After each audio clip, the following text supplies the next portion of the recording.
Pascal. Allô Véro. Ça va bien? Ben, ma voix revient tranquillement, là. On va te donner un petit break après ça. Suite à notre idée de parler un petit peu de la business de la charité, en même temps, ça soulève des problèmes beaucoup plus gros et conséquents, dont on ne parle bien peu encore, mais qu'on voit, je pense, de plus en plus de répercussions un peu partout autour de nous, chez nos amis, nos familles, tout ça. La violence du système.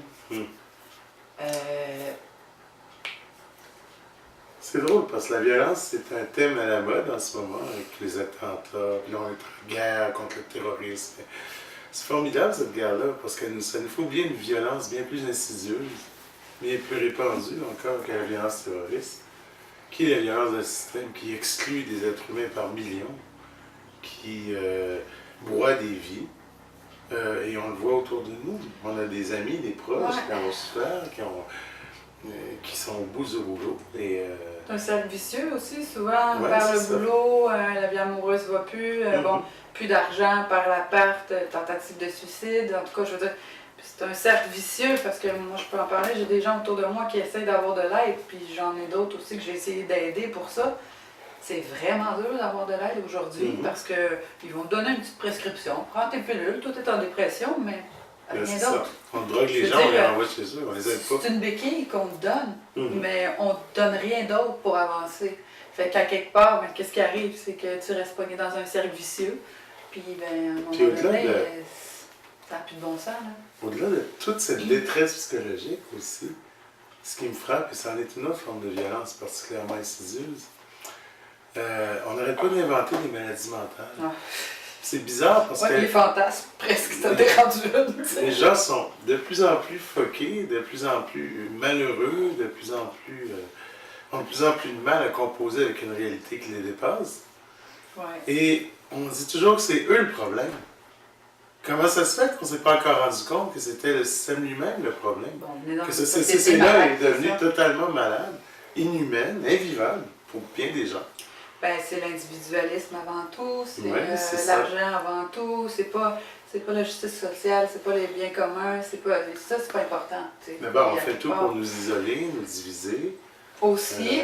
Nous convaincre de nous laisser prendre en charge, finalement, que ce soit par l'État ou par des sociétés privées, exactement. Puis il y a différentes formes d'exclusion qui fait qu'à un moment donné, ben, je veux pas, il y a des gens à bout du rouleau qui, d'un côté, vont commettre des attentats terroristes, puis d'autres qui vont essayer de suicider. Mais je veux dire, tout ça, c'est le résultat d'une société malade et totalement malade de A à Z.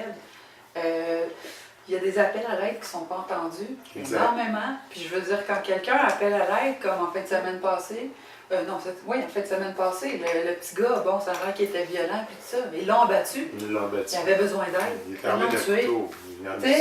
Je veux dire, ils ont un bouclier, ils ont un gun, ils ont un taser, ils ont tout, ils l'ont abattu.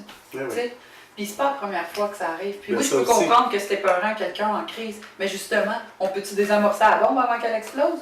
Au lieu d'attendre, tu sais, il y a des gens qui appellent pour de la violence conjugale, des trucs qui sont ignorés. Tant aussi longtemps qu'il n'y a pas d'acte de posé, ou de pédophilie, ou de quoi que ce soit, ben désolé madame, on n'a rien. Mais comment ça, on n'a rien? Ils nous ont mis sur la piste, ils nous l'ont dit eux-mêmes qu'ils vont commettre ça. On est obligé d'attendre que ça arrive. Oui, parce qu'il n'y a pas de ressources. Ben, à un moment donné, on devrait réaliser qu'on a un problème. Il faut que ça change. Parce que, avec l'austérité, la rigueur budgétaire, il va en avoir de plus en plus. Moi, j'ai vu plein de monde perdre leur job déjà, puis ça va pas aller mieux. Là. Ça va vraiment pas aller mieux. Fait que, qu'est-ce qu'on fait avec ça? Il faut qu'à quelque part, il se passe quelque chose, parce que les policiers ne sont pas capables de faire face à ça. Quelqu'un en détresse. Ils ne sont pas formés. Ils sont pas formés pour ça. Je veux dire, tu sais jamais comment quelqu'un va réagir, de un. De deux, il n'y a pas assez de travailleurs sociaux ou quoi que ce soit. Même encore là, ça aussi, c'est coupé tellement, puis recoupé et recoupé, que regarde, il y en a qui sont sur des listes d'attente. Le gars qui dit qu'il veut se suicider, il veut se suicider, puis le mettre sur une liste d'attente, puis ils vont le rencontrer dans quelques mois. Est-ce qu'il sera plus là? Fait que cette violence-là du système, que bébé chat ne connaît pas, elle est multiple. Ben, ma beauté!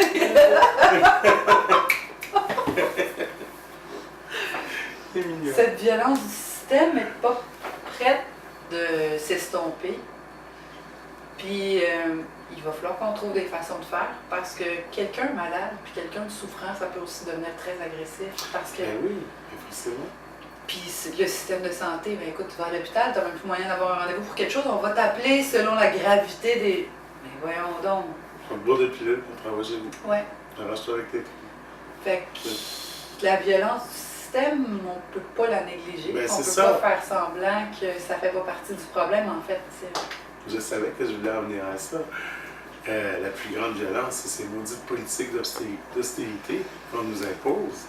Et bon, justement, qu'est-ce que ça fait? D'abord, ça fait peser des pressions épouvantables dans le milieu de la santé, par exemple, dans le milieu de l'éducation, sur les intervenants qui travaillent là déjà avec des ressources insuffisantes et qui sont encore coupés des ressources qui sont déjà nettement insuffisantes.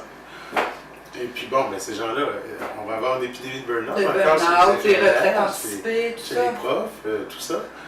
Et tout ça fait que les services à la population se détériorent. Donc, c'est les patients, c'est la clientèle à son tour qui en souffre, les élèves dans les écoles. Et puis tout ça a des répercussions, justement, du haut jusqu'en bas. Là, tu sais. Plus on coupe, en quelque part, dans des services qui devraient être considérés comme essentiels, Qui ne sont pas considérés du tout. ben, moins les restes de services essentiels pour la population. Donc, à ce moment-là, on est en train de couper dans l'essentiel, on ne coupe pas dans le gras. Là. Non, le gras, c'est les hauts fonctionnaires en haut, Oui, souvent, ben, auxquels on touche jamais, puis qui ont à chaque année des nouvelles primes de fous. oui, Puis- plus que ça, le gras, le vrai gras, c'est toutes ces entreprises milliardaires qui ne payent pas de taxes, pas d'impôts. Et écoute, on nous a passé le plus gigantesque sapin de l'histoire de l'humanité, je pense bien, les 30 dernières années, tu sais, parce que les impôts des entreprises n'ont pas arrêté de diminuer.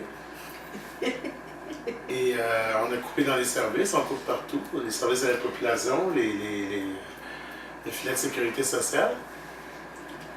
Et surtout, justement, tous ces programmes-là qui viennent en aide. Et qui est victime de ces mesures-là? Ben, c'est les plus pauvres encore, les plus mal payés, ceux qui en ont besoin de ces services. Et qui se remplit les poches? Toujours les mêmes. Toujours la même oligarchie financière, économique, qui contrôle finalement la planète entière. Il faut que ça cesse, ça, à un moment donné. C'est d'une façon ou d'une autre. Moi, ma crainte, c'est que ça se finisse dans la violence parce que les gens n'auront plus rien à faire. C'est ça. Quand tu es en instinct de Ils n'auront plus le survie, choix. puis que tu n'as même plus de santé, puis parce que Oui. ben, la santé, si tu n'as plus d'argent pour te nourrir, à un moment donné, elle va Et aller dans le mal. fond, Puis tous bon, ces- tout ça, c'est un cercle vicieux. Dans le fond, tous ces gens qui pètent une coche à un moment donné, qui vont faire des massacres, qui vont faire des gestes épouvantables, ils nous envoient un signal aussi. Ben, Attention, tu sais, parce qu'un jour, ils vont être encore plus nombreux. ben oui, parce que c'est ça. Puis un jour, ce monde-là va devenir vraiment dangereux. Parce qu'on va avoir tellement déshumanisé, on va tellement avoir chassé l'humain qu'il n'y aura plus rien C'est d'humain. une question de survie Tu aussi. sais, dans la plupart des gens, il n'y aura plus rien d'humain. On les déshumanise sans cesse. On va peut-être revenir à des valeurs plus humaines. Je sais pas. Ben, c'est ça, quand on parle de la violence du système et de toutes ces choses-là, Tout à fait. c'est exactement ce qu'on se dit que, bon, OK, on peut pas faire tomber ce système-là, ben, faisons la création d'un parallèle à tout cela. Comme ça. Oui, ben nous, c'est un monde de pouliches, mais bon, ça, c'est pas pour tout le monde, c'est bien farfelu.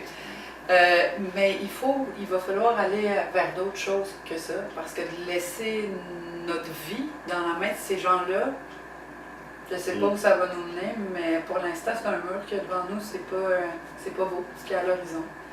Puis, soyez à l'écoute, tu sais, il y a vraiment beaucoup de misère en ce moment, puis je pense pas que ça va s'améliorer, puis c'est troublant de voir autant d'appels à l'aide et autant d'ignorance un peu partout.